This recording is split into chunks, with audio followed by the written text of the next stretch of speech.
৩,০০০ টাকার কম ভাতা পান, ধরুন উইডো পেনশন ১,৫০০ টাকা এই মাস থেকে হয়েছে, গত মাস পর্যন্ত ছিল ১,০০০ টাকা।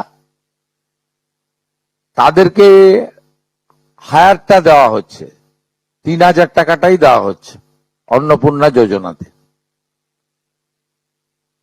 এই ধরনের যত স্কিম ২৫ থেকে ৬০ মহিলাদের রয়েছে যারা ৩,০০০ টাকার কম পান বিভিন্ন ভাতা, তাদেরকে ৩,০০০ টাকার অন্নপূর্ণা যোজনার ভাতাটাই দেওয়া হচ্ছে। এক্ষেত্রে দুটি ক্ষেত্রে আমরা শিথিল করছি। একটা হচ্ছে দিব্যাঙ্গ ভাতা যারা পান তারা দুটো ভাতাই পাবেন। তারা দিব্যাঙ্গ ভাতা যেটা আগস্ট মাস থেকে ১,৫০০ হয়ে যাবে সেটাও পাবেন, অন্নপূর্ণা যোজনা ৩,০০০ও পাবেন, শুধুমাত্র ফিজিক্যালি চ্যালেঞ্জদের ক্ষেত্রে।